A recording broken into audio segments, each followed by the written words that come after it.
Hello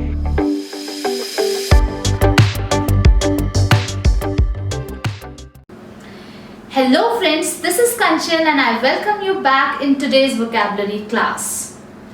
So students, without wasting time, move करते हैं हमारे words की तरफ.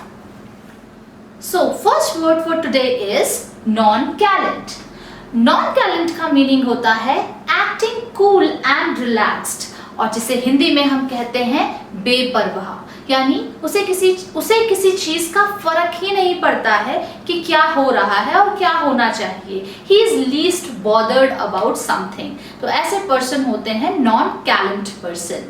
चलिए देखते हैं इसके synonym. Synonym are indifferent, apathetic and composed. So जैसा आप जानते हैं indifferent का meaning होता है जो किसी की परवाह ना करे या जिसे किसी काम का कोई फर्क नहीं पड़ता है. Same case goes with apathetic. Apathetic means lacking of feelings. Okay. Now next word is composed. Composed का meaning भी होता है जो आपने सुना भी होगा self composed person है, यानी कि वो अपनी feelings अपने अंदर ही रखता है, बहुत ही ज्यादा relaxed and calm है. ठीक है, बढ़ते हैं इसके एंटोनिम की तरफ. Antonyms are anxious, emotional and deliberate. यानी कि वो पर्सन जो बहुत ज्यादा इमोशनल है और जो इमोशनल होता है उसको चीजों के होने का फर्क पड़ता है. इसीलिए ये वर्ड ऑपोजिट है आपके नॉन कैलेंट वर्ड से. Okay, now coming to its sentence. Surprisingly the woman was nonchalant about her husband's death. यानी कि उस औरत को कुछ फर्क नहीं पड़ता है, वो बहुत ही बेपरवाह सी है अपने हस्बैंड की डेथ को लेकर. ओके, अब मूव करते हैं ट्रिक की तरफ. ट्रिक देख सकते हैं. चालान काटो नॉन कैलेंट लोगों का. चालान, अब ये वर्ड कहाँ से आया? आप इस वर्ड को, अगर नॉन कैलेंट वर्ड को अगर आप ध्यान से देखें तो इसी में वर्ड छुपा है चालान, राइट. और जो नॉन कैलेंट पर्सनालिटीज होती हैं या नॉन कैलेंट पर्सन होते हैं वो किस तरह से एक्ट करते हैं, उनको पता ही नहीं रहता दीन दुनिया का और वो बिल्कुल बेपरवाह रहते हैं. तो ऐसे लोगों का हमें चालान काटना चाहिए. इस ट्रिक से आप इस वर्ड को लर्न कर सकते हैं. चालान काटो नॉन कैलेंट लोगों का. आई होप आपको ये वर्ड समझ आया होगा. तो चलते हैं अब अपने नेक्स्ट वर्ड की तरफ. मर्थ.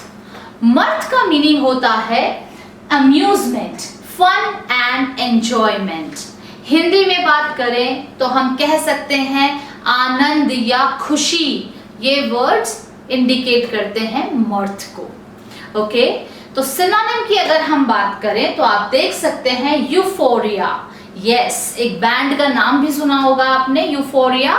एंड यू, इसमें एक रूट वर्ड छुपा हुआ है स्टूडेंट्स, EU, जो हमेशा गुड के लिए, जैसे मैंने लास्ट टाइम अपने प्रीवियस वीडियोस में आपको रूट्स वर्ड्स के बारे में बताया है. रूट वर्ड्स में मैंने आपको मैल का जिक्र किया था, MAL, मैल, जिसमें मैंने बताया था बैड और नेगेटिव की तरफ इशारा करता है ये वर्ड. जैसे मैल न्यूट्रिशन, मलेशियस, ये वर्ड्स नेगेटिव की तरफ इशारा करते हैं. उसी तरह उसके ऑपोजिट हम देखें EU, ये वर्ड इशारा करता है something good. So euphoria is also indicate amusement or excitement or extreme happiness, right? So euphoria, merriment and levity, these are synonym of mirth. Okay, now antonyms देख लेते हैं students. Antonym क्या होगा? जब आप बहुत ज्यादा दुखी हो, opposite of mirth, राइट. खुशी का ऑपोजिट जैसे दुख होता है वैसे ही मर्थ का ऑपोजिट क्या होंगे? आप देख सकते हैं ग्लूम, मिजरी एंड ब्लीक. ये वर्ड्स मैंने पहले भी डिस्कस किए हैं, लाइक ब्लीक एंड ग्लूमी मैंने पहले भी बता चुकी हूँ. सो आई होप इन वर्ड को आप एसोसिएट कर पा रहे होंगे मेरे प्रीवियस वर्ड से. Okay, now coming to this sentence. The family were full of mirth and excitement after winning the game. So यहाँ पर एक फैमिली ने गेम जीता है और उसका उत्साह, वो बहुत ज्यादा उत्साहित है, बहुत ज्यादा खुश है, एक्साइटेड है उस जीतने को लेकर के. ओके, नाउ इसके ट्रिक की बात कर लेते हैं. अब निमोनिक बेस्ड ट्रिक है. मर्थ आप एसोसिएट कीजिए बर्थ से. मर्थ, बर्थ, बर्थ सबको पता है तो आप इसे एसोसिएट कर सकते हैं. बर्थ से इस वर्ड को एसोसिएट कर सकते हैं वर्ड मर्थ से. एंड आप कह सकते हैं बर्थ मर्थ लेकर आता है। डेफिनेटली जब किसी का जन्म होता है, किसी बच्चे का जन्म होता है परिवार में, तो आप कैसे फील करते हैं? बहुत खुश हो जाते हैं, बहुत खुशी चारों ओर फैल जाती है। तो इस तरह से आप इस वर्ड को रिलेट कर सकते हैं कि किसी का बर्थ या बेबी का बर्थ मर्थ लेकर आता है। तो इस तरह से आप इस वर्ड को रिलेट कर सकते हैं। सो नेक्स्ट वर्ड है हमारा कनंड्रम। कनंड्रम का मीनिंग होता है a confusing and difficult problem, यानी कि हिंदी हम जिसे कह सकते हैं पहेली, यानी कि जब हमें कुछ चीज समझ ना आ रही हो, ऐसी सिचुएशन कनंड्रम कहलाती है। Okay, now coming to its synonym, enigma, paradox. Paradox क्या होता है कि क्या करे क्या ना करे, ऐसी जब सिचुएशन आ जाए तो पैराडॉक्स कहलाती है। डिलेमा भी इसे कहते हैं, जब आपको कुछ समझ नहीं आ रहा होता है कि what to do and what not to do. Okay, then we have puzzle. Yes, puzzle आपने सभी ने सुना होगा, ठीक है, very common synonym for conundrum. चलिए बात करते हैं इसके एंटोनिम की। एंटोनिम्स आप देख सकते हैं, एक्सप्लेनेशन। एक्सप्लेनेशन यानी कि जब कोई एक्सप्लेन जब आप कर देते हैं तो हर चीज क्लियर हो जाती है। इस तरह से दिस वर्ड इज ऑपोजिट और antonym of conundrum. Okay, so explanation and second is obviousness. Obviousness आप कब यूज करते हैं? जो चीज ऑब्वियस है, यानी कि जो चीज अपने आप में बिल्कुल क्लियर है, right. Next is clarification, again it is antonym of conundrum. Okay, sentence में इसकी यूज की बात कर लेते हैं। So although I tried to identify the conundrum with my car, I was unable to find it. यानी कि मैंने कोशिश करी है जानने की कि मेरी कार में क्या फॉल्ट है, क्या प्रॉब्लम है, पर I was unable to find it, यानी कि मैं उसको फाइंड करने में, ढूंढने में सक्षम नहीं हुआ, राइट। तो conundrum यहाँ पर प्रॉब्लम से भी एसोसिएट करके आप बोल सकते हैं। Okay, now coming to its trick. So trick देख लेते हैं इसको लर्न करने की, और आप देख सकते हैं ड्रम बजाने पर कनंड्रम होता है। यस, अगर कभी आप ड्रम बजा रहे हो, सपोज करिए कोई पढ़ रहा है और एक पर्सन वहां पर ड्रम बजा रहा है, तो डेफिनेटली कुछ चीज समझ नहीं आएगी, आपको कंफ्यूजन और हो जाएगी, आपको पता नहीं चलेगा व्हाट टू डू, राइट। तो इस सिचुएशन में आप कह सकते हो, आप देख सकते हैं इसी में वर्ड छुपा है ड्रम। सो ड्रम बजेगा तो क्या होगा? कनंड्रम अपने आप अगर हो जाएगा, तो ड्रम बजने पर कनंड्रम होता है। इस तरह से आप इस वर्ड को रिलेट कर सकते हैं। बिल्कुल simple and mnemonic based trick है स्टूडेंट्स। आप अगर इसे लर्न करेंगे, इन ट्रिक को रेगुलर रिवाइज करते रहेंगे, तो डेफिनेटली आपको ये वर्ड हमेशा के लिए याद हो जाएंगे। फिर आप चाहे वो एग्जाम में आए या आप अपनी से day to day life, routine life में भी अगर इन्हें यूज करें, तो डेफिनेटली ये आपकी वोकैबुलरी को बहुत स्ट्रॉन्ग करेंगे। चलिए बढ़ते हैं। सो नेक्स्ट वर्ड है हमारा एथीरियल। एथीरियल का मीनिंग होता है extremely delicate and light that seems not of this world, यानी कि कुछ ऐसी चीज जो इतनी हल्की और इतनी डेलिकेट है, उसे देख के लगता ही नहीं है मानो कि वो इस दुनिया की हो। ऐसा लगता है कि वो स्वर्ग से कोई अप्सरा आ गई हो, या कोई भी चीज जो स्वर्गीय लुक दे रही है, अपीयरेंस दे रही है, उस चीज को हम एथीरियल कह सकते हैं। जैसे किसी की ब्यूटी इतनी सॉफ्ट, इतनी डेलिकेट है, ठीक है, तो हम उसे कह सकते हैं एथीरियल ब्यूटी, राइट। आप इस इमेज को भी देख के आप अंदाजा लगा ही गए होंगे, बिल्कुल स्वर्ग सा एहसास दे रहा है। ऐसा लग रहा है जैसे कि कोई यहाँ इस दुनिया की कोई चीज ही नहीं है, ये कुछ समथिंग फैंटेसी वर्ल्ड से रिलेट कर सकते हैं आप इसको, ठीक है। तो आप देख के समझ ही गए होंगे मैं किससे रिलेट करने की कोशिश कर रही हूँ, राइट। चलिए बात करते हैं इसके सिनोनिम की। डेलिकेट, ऑब्वियसली मैं आपको पहले भी डिस्कस कर चुकी है, जो चीज बहुत ही ज्यादा डेलिकेट है, सॉफ्ट है, delicate. Exquisite, next is dainty, and one more celestial, right.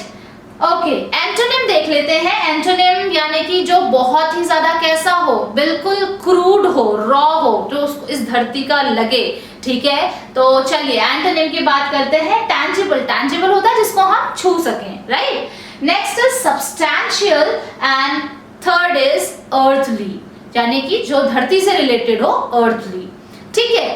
Okay, now coming to its sentence.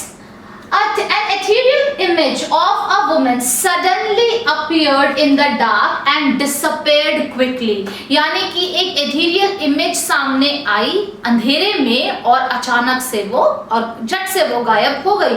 इस तरह से आप इस सेंटेंस के थ्रू इस वर्ड को लर्न कर सकते हैं। ethereal image, और जैसे मैंने आपको पहले भी एग्जांपल दिया ethereal beauty, यानी कि something which is not related to this world or which is not scenes of this world, आप इसे कह सकते हैं, राइट?